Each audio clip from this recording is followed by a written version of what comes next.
Hyderabad Deccan Nampally railway station ముందు నుంచి వెళ్తున్నాము.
హాయ్ హలో వెల్కమ్ టు సామాన్యుడి జీవితం యూట్యూబ్ ఛానల్. మేము నెల క్రితం రిజర్వేషన్ చేసుకొని చెన్నై టూర్ వచ్చాము.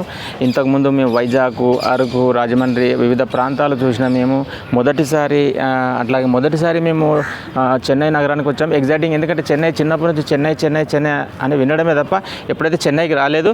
సో ఎగ్జాక్ట్మెంట్గా చెన్నైకి వచ్చాము. అండ్ చెన్నైలో ఫస్ట్ డే మెరీనా బీచ్ అంటే మనకు వైజాగ్లో రోడ్ పక్కనే బీచ్ ఉంటుంది. ఇక్కడ అట్లా కాదు, రోడ్ నుంచి 1/2 కిలోమీటర్ లోపలికి వెళ్ళాలి. అండ్ అక్కడ ఆ బీచ్ పక్కనే అండ్ రామచంద్రన్ ఎంజీఆర్ గారి మెమోరియల్, అట్లాగే జయలలిత గారి మెమోరియల్ మెరీనా బీచ్ పక్కకే ఉంటుంది. అక్కడ కూడా బాగా సందర్శించాం. అండ్ ఆ మెమోరియల్ అయితే బ్యూటిఫుల్. మాకు ఆ మెరీనా బీచ్ పక్కల బీచ్ కంటే ఆ మెమోరియలే ఎంత ఎక్సలెంట్గా ఉందో మీరు ఆ వీడియోలు చూడొచ్చు. సో దాని తర్వాత మ్యూజియం కూడా చూసాం. రెండో రోజు ప్రభుత్వం నిర్వహిస్తుంది. జస్ట్ 15 రూపాయల టికెట్తో ప్రభుత్వమే అక్కడ నిర్వహిస్తుంది. ఆ మ్యూజియంలో అయితే ప్రతి ఒక్క జంతువు కళ్ళకు కట్టినట్లు చూపించారు. డైనోజర్లు, ఎలిఫెంట్లు అండ్ చాలా అద్భుతంగా. ఒక రోజు సరిపోతుంది. మినిమం హాఫ్ డే, ఎంత ఫాస్ట్ తిరిగిన హాఫ్ డే. చాలా ఫ్రీగా తిరగాలంటే అక్కడ మనకు 1 డే కూడా పడుతుంది. అది మేము షార్ట్కట్లో 3 అవర్స్లో మొత్తం తిరిగి మ్యూజియం కూడా చూసాము. చాలా మంచిగా అనిపించింది. అందులో సైన్స్కి సంబంధించిన మా పిల్లల్ని 10th క్లాస్ చదువుతున్న మా పాప, 2nd క్లాస్ చదువుతున్న మా చిన్న పాప ఆ మ్యూజియం అంతా తిరిగి చూపించాము. సైన్స్పై అవగాహన కల్పించాము పిల్లలకి. అట్లా మెరీనా బీచ్లో చాలా ఎంజాయ్ చేస్తూ జయలలిత గారి మెమోరియల్ అండ్ ఎంజీఆర్ గారి మెమోరియల్ చూస్తూ సిటీ మొత్తం తిరిగి చాలా బాగా ఆస్వాదించాము. సో మీరు ఆ వీడియోని ఇందులో పూర్తిగా చూడొచ్చు.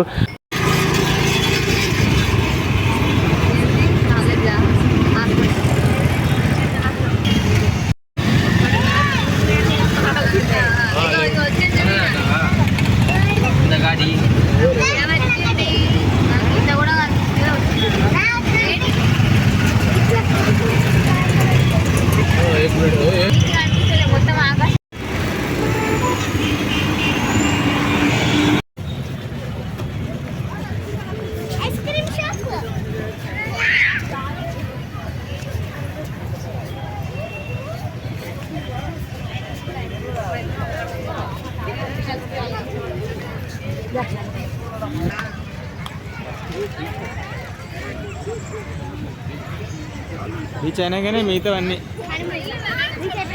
2 నిమిషాలు గొప్ప. బిగ్గెస్ట్ బీచ్ జాతరలా ఉంది బీచ్ అయితే.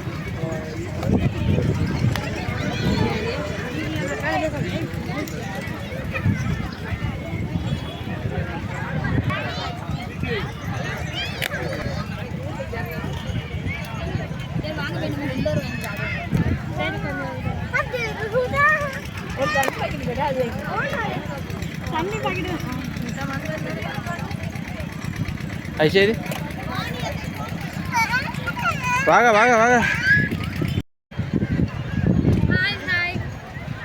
చెన్నై మెరీనా బీచ్ చాలా రద్దీ, చాలా పెద్ద బీచ్ ఇది.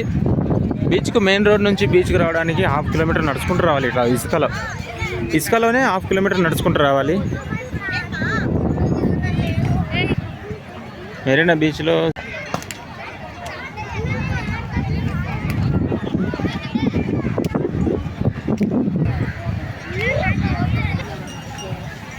రకరకాల చేపలు ఇలా ఫ్రైకి రెడీగా పెట్టారు. రేట్ ఎంతనో అడగలేదు ఇంకా.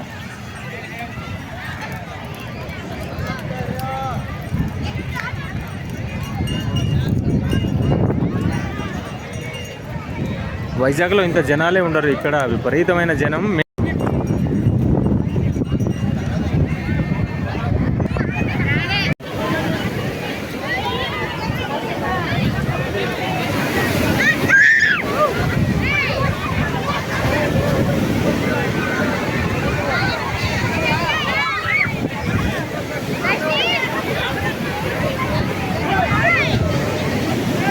చెన్నై మెరీనా బీచ్.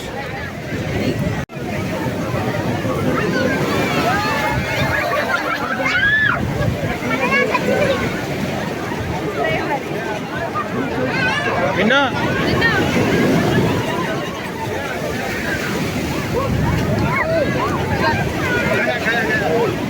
అంతే, ఆనే ఉండండి, అక్కడే ఉండండి, ఎక్కువ లోపలికి పోకండి. ఇగో మై చాలా డేంజర్ ఉంది.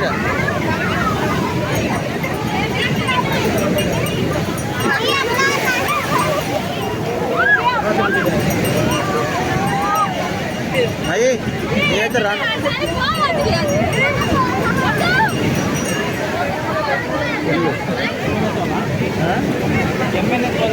అవునవును,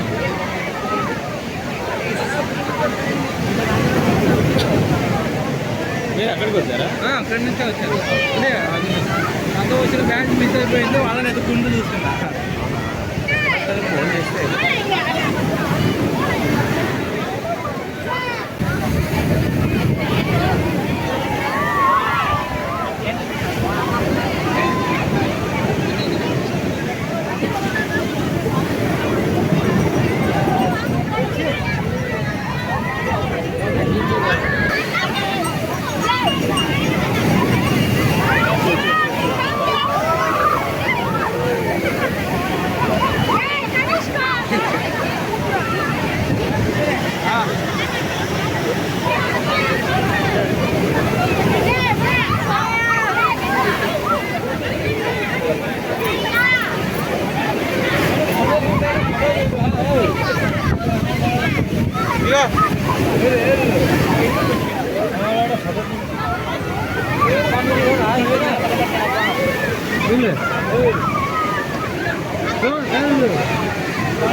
మీనాక్షి, నిన్ను వాటర్ వచ్చాడు కూర్చొని అనుకో, ఒక డ్రెస్ అట్లా పైకి లేకపో. ఇంకా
చెన్నై మెరీనా బీచ్.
తట్టుకోలేదు ఆ బ్రదర్కి.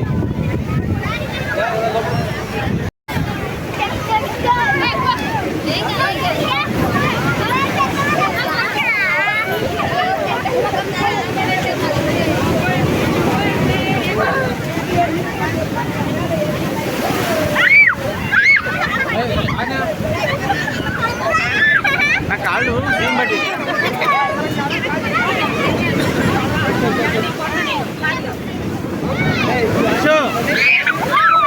లేదా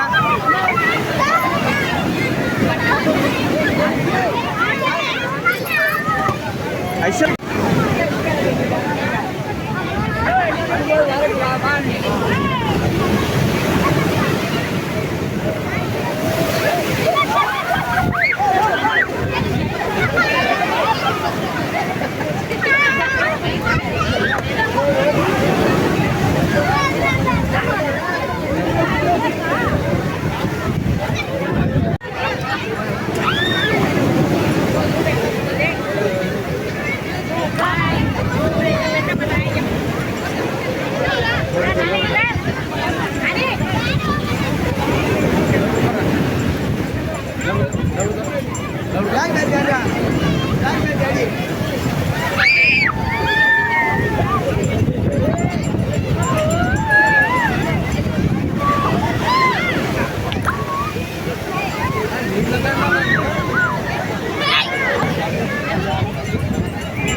మొత్తం అయిపోయినాక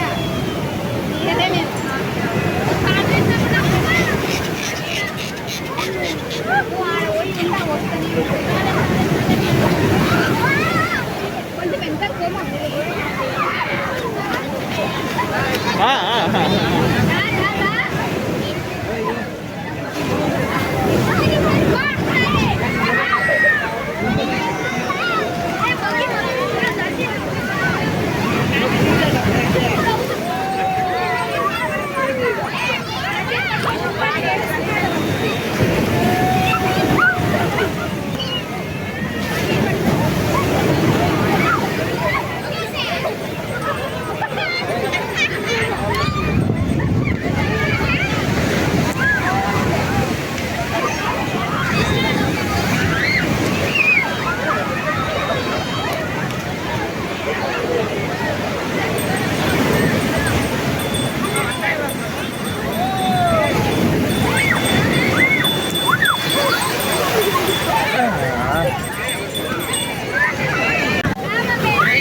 చాలు రండి.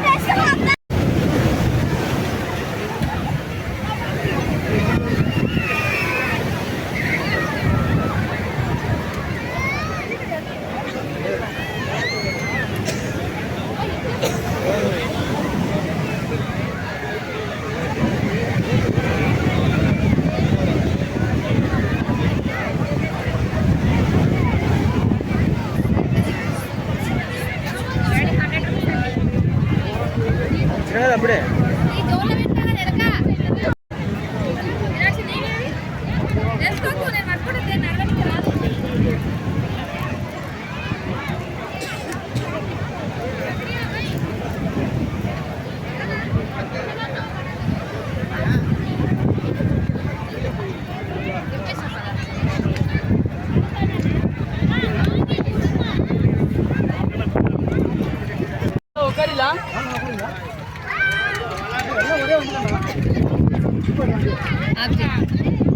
మిషన్ ఉంది కదా, మిషన్ తను బల తిప్పుతుంది.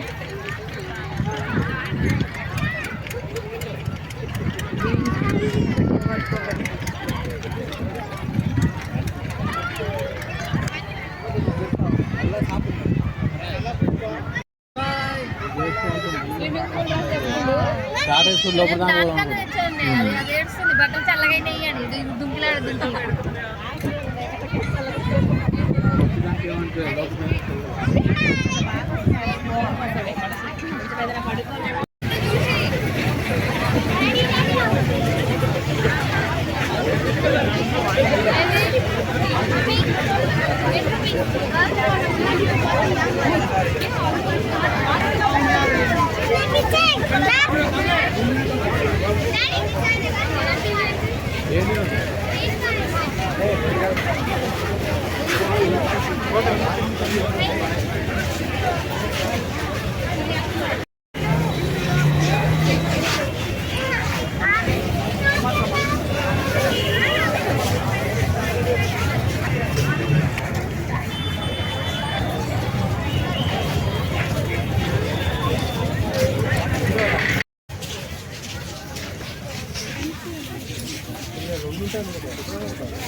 జయలలిత మెమోరియల్ చాలా పెద్దగా ఉంది ఇక్కడ.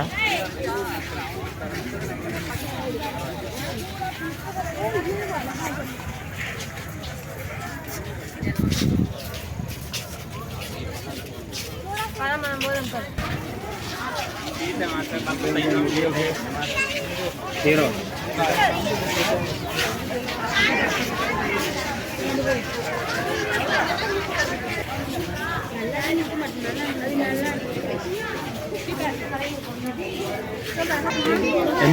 ఎంజి రామచంద్రన్ మెమోరియల్, ఆ చివర జయలలిత మెమోరియల్ ఉంటుంది.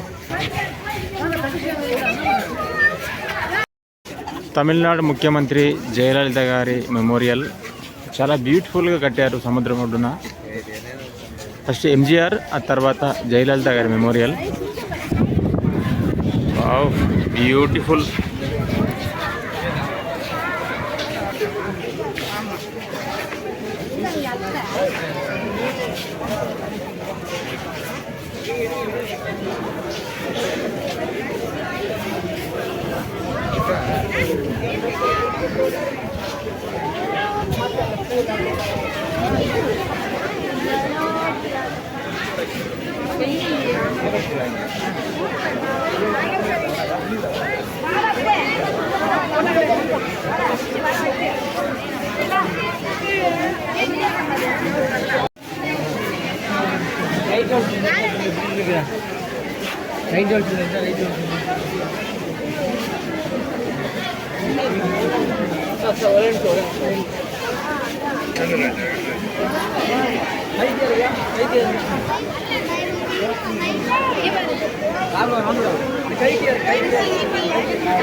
Ini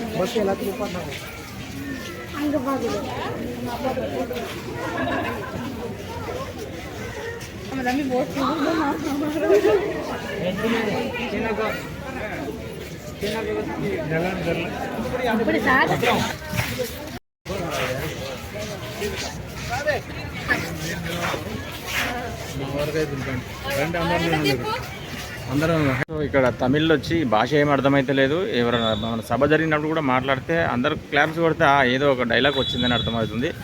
సాపాడు సాపాడు అంటారు అన్నాన్ని, వనకం వనకం.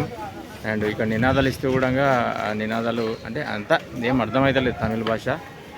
సో తమిళ్లో అయితే ఇక్కడ తమిళ భాష లిటిల్ బిట్ కొంతమంది చాలామంది Tamil, next language English. So ఇక్కడ హిందీ మాట్లాడడానికి ఎవరు ఇష్టపడట్లేదు వచ్చిన వాళ్ళు కూడా.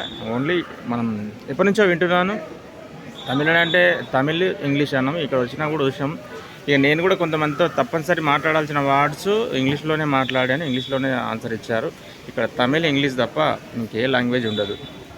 ఇది తమిళనాడులో పరిస్థితి. ఆ సాపాడు నేను అన్నం తింటుంటే ఏరా బాబు అన్నమయ్య అన్నం. సో అదొకటి వచ్చింది సాపాడు. వనకం వా వా వాగా ఏమంటారు నడిచేదని, వా అంటారు తొందర నడు అని. సో మనం వర్దిల్లాలి అంటే ఇక్కడ వీర వనకం అంటారు. కాంగ్రెస్కి ఇచ్చా వీర వనకం అని నినాదాలు తిన్నాం. సో వీర వనకం అంటే వర్దిల్లాలి సాపాడు వనకం ఎల్లారి వనకం. సో ఇవి తమిళనాడు వచ్చిన ఒక రోజులో 2-3 వార్డ్స్ నేర్చుకున్నాము. సో ఏ లాంగ్వేజ్ అయినా కొన్ని రోజులు ఉంటే నేర్చుకోవచ్చు. చెన్నైలో గవర్నమెంట్ మ్యూజియం,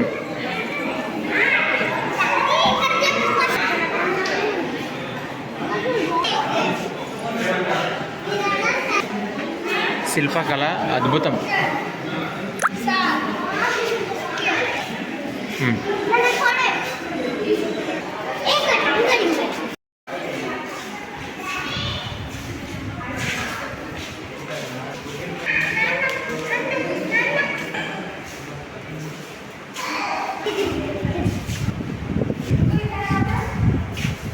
అద్భుతమైన పురాతన దేవాలయాలు మ్యూజియంలో ఉంచారు. మొత్తం హిందూ దేవుళ్ళ విగ్రహాలు, శిల్పకళలన్నీ ఇందులో భర్తపరిచారు. అండ్ అప్పుడు పురాతన శిల్పకళతో అద్భుతమైన టెంపుల్స్ అన్నీ ఈ సెక్షన్లో పెట్టారు. అంటే బుద్ధుని కాలంలో వాడకంలో ఉన్న శిల్పాలన్నీ ఇందులో ఉన్నాయి.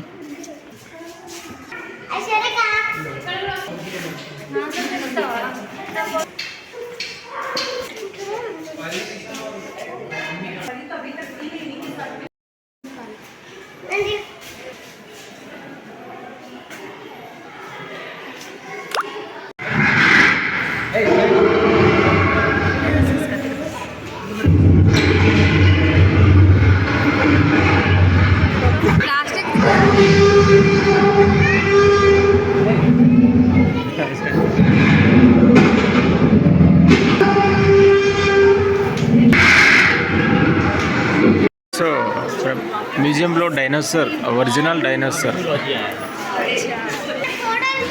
డైనోసార్ ఆనవాళ్ళు కూడా ఇప్పటికీ ఉన్నాయి. చాలా భద్రపరిచారు.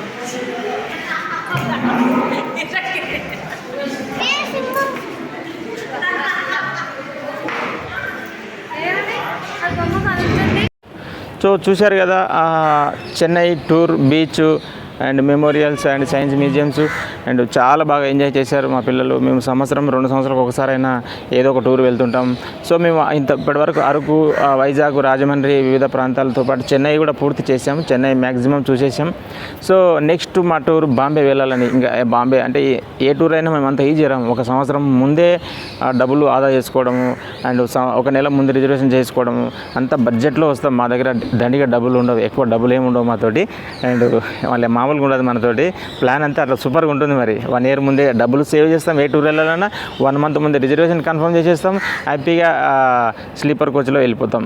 సో నెక్స్ట్ మేము బాంబే అనుకుంటున్నాం. బాంబే టూర్ మళ్ళీ ఎప్పుడు అవుతుందో, ఎప్పుడు వీలవుతుందో చూద్దాం.